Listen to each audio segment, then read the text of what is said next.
네, 안녕하세요. 이번 딥다이브 오신 여러분 환영합니다. 오늘은 여러분께서 보내주신 그 자료 있죠? 여자의 후손이라는 개념. 이걸 중심으로 한 시간표를 한번 깊이 파헤쳐 보려고 합니다. 이게 보면 신학적 관점에서 역사를 쭉 훑으면서요. 여러 사건이랑 인물들을 통해 어떤 거대한 흐름을 설명하고 있어요. 이번 딥다이브에서는 이 자료가 말하는 그 맥락 있잖아요. 특히 반복되는 갈등이나 신성한 개입 같은 패턴들. 이걸 좀 따라가 보면서 핵심을 이해하는 게 목표입니다. 자, 이 독특한 역사 해석 한번 같이 들어가 볼까요? 그럼 이 시간표의 핵심 아이디어부터 좀 풀어보죠. 그 핵심은 바로 끊임없는 투쟁인 것 같아요. 자료를 보면 최초의 타락 이후에 사탄이 그 약속된 여자의 후손 있잖아요. 그 후손의 등장을 계속해서 방해하려고 한다는 거예요. 여기서 여자의 후손은 창세기에서 처음 나오는데 결국 메시아, 그러니까 예수 그리스도로 이어지는 계보를 말하는 걸로 해석되더라고요. 그 방해의 역사가 아담과 하와 때부터 시작해서 가인이 아벨을 죽인 사건, 또 노아 시대의 타락, 이렇게 쭉 이어진다는 거죠. 네, 맞아요. 여기서 이 자료가 딱 강조하는 패턴이 보여요. 그러니까 사탄이 뭔가를 시도하면 예를 들어 아벨을 죽인다거나 홍수전에 인류를 타락시킨다거나 하는 식으로요. 그 후에는 항상 하나님께서 다시 길을 여시는 모습이 나온다는 겁니다. 아벨 대신 셋을 통해서 또 홍수 이후에는 노아를 통해서요. 그 여자의 후손의 계보를 계속 이어가시는 거죠. 이 패턴이 나중에는 니무롯에 맞선 아브라함, 이집트 압제에 저항한 모세 이야기로 계속 연결되고요. 이 자료는 이걸 전부 여자의 후손이 오실 길을 준비하고 지키려는 하나님의 역사다. 이렇게 해석을 하는 거예요. 아, 그렇군요.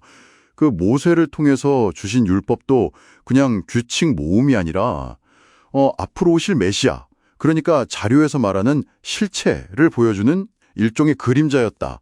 이런 해석이 참 흥미롭네요. 그런데 자료에서는 사탄이 그 율법의 본질을 어떻게 왜곡시키려 했다고 설명하나요? 구체적으로요. 아, 네.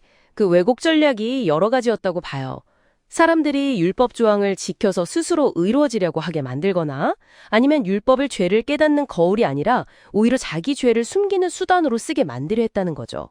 그리고 제사나 성전 같은 제도들도 그 원래 담고 있는 영적인 의미보다는 그냥 형식적인 것에만 치중하게 만들었다. 이렇게 지적하고요. 이런 관점에서 보면 그 이스라엘 역사에서 분열 왕국 때 여로보암이 금송아지 세우고 그랬잖아요. 네네. 북이스라엘에서요. 그렇죠. 그런 우상 숭배나 또 아수르나 바벨론의 포로로 끌려간 거, 심지어 에스더서에 나오는 하만의 유대인 말살 계획까지도 전부 다 여제의 후손이 오는 길을 막으려는 시도였다. 이렇게 해석을 하는 겁니다. 이야, 정말 거대한 관점이네요. 그리스 로마 시대를 거치면서도 이 투쟁은 계속된 거고요. 근데 자료에 따르면 사탄의 전략도 시대가 흐르면서 좀 바뀌었다고요. 맞습니다. 이게 후대로 갈수록 사탄이 사람들의 기대 자체를 좀 비틀었다고 분석해요. 그러니까 율법의 영적인 성취를 통해 오시는 그런 메시아가 아니라 당장 눈앞에 보이는 정치적인 해방이나 세속적인 부, 권력 이런 걸 가져다 줄 메시아를 더 바라게 만들었다는 거죠. 아, 여기가 정말 중요한 지점 같은데요. 마침내 여제의 후손이 오셨는데 그걸로 갈등이 딱 끝난 게 아니라는 거잖아요. 십자가 사건이 물론 사탄에게는 결정타였고 또 하나님의 사랑과 공의를 동시에 보여준 엄청난 사건이긴 한데 그래도 투쟁은 계속된다. 이런 거죠. 양상이 바뀌어서. 네, 그렇습니다. 갈등의 양상이 달라지는 거죠.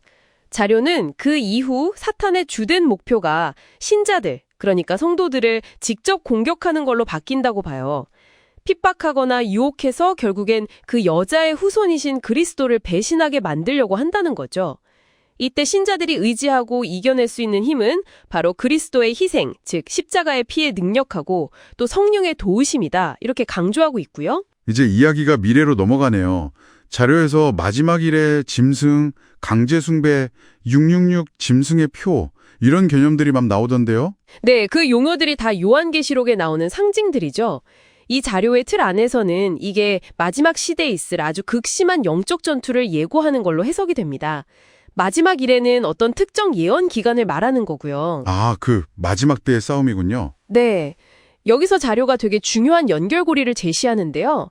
이런 마지막 환란 속에서도 순교까지 각오하면서 믿음을 지키는 신자들이 있잖아요. 이 순교 증인들의 그 변치 않는 믿음이 하나님의 계명이 진짜 진리라는 걸 최종적으로 증명하게 된대요. 그리고 바로 그것이 심판의 근거가 되고 또 그리스도께서 다시 오시는 재림을 가능하게 하는 조건이 된다는 거예요.